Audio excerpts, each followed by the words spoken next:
Good morning. It's Sunday, 18th of October 2015. This is Sylvia Shivamurthy and you're listening to the newspaper reviews on www.athavaneng.com. Let's now look at the newspaper highlights from today's newspapers. The main headline in Sunday Times says, Lanka to cut nets of Indian poachers, says Minister. Orders to cut the nets of Indian fishermen poaching in Sri Lanka's waters are to be issued soon in a fresh bid to deal with illegal fishing, Fisheries Minister Mahinda Amaraweera said yesterday. He said the services of the Coast Guard would be sought to put the plan in action to discourage poaching in Sri Lanka's waters.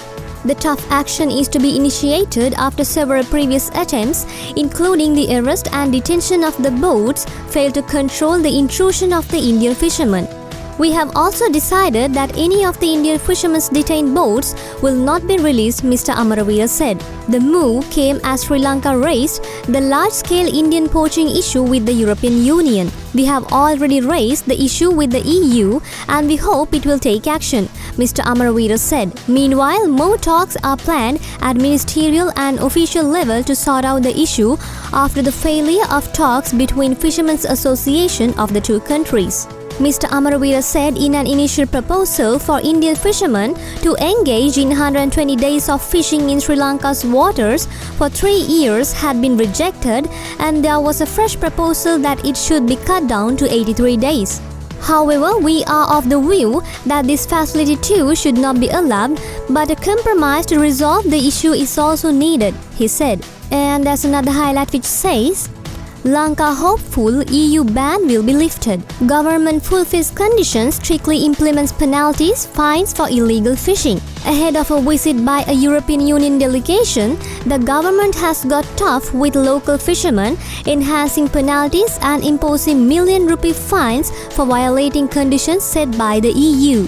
These measures have raised hopes that the crippling ban on Sri Lanka's fish exports, imposed by the EU earlier in January this year, would be lifted soon. The highlight at the bottom says, Ravi seeks approval to raise billions. Finance Minister Ravi Karunanayake will reintroduce a resolution in Parliament on Tuesday to get approval to raise government borrowing by 47% of 400 billion, a move that was defeated by majority vote in April this year.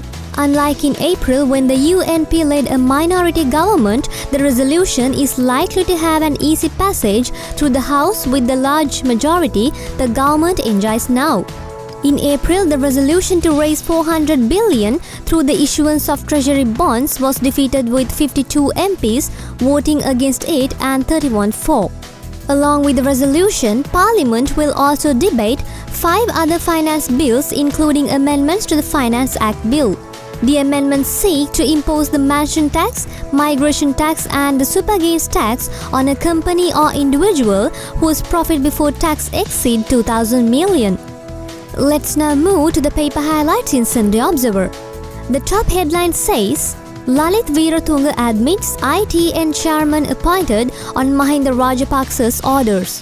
Former Presidential Secretary Lalit Weerathunga on Friday publicly acknowledged instructing former Media Minister Keheliya Rambukwala to appoint Anura Siriwardana as chairman of the independent television network, replacing well-known media personality Rosman Senaratne in violation of procedure. Weerathunga and former Secretary to the Media Ministry Charita Herath made statements during the first public hearing of the Presidential Commission of Inquiry to investigate and inquire into serious acts of fraud, corruption and abuse of power, state resources and privileges on Friday. Weerathunga, when queried about the appointment, admitted to having written to Rambukwala instructing the appointment as per presidential orders.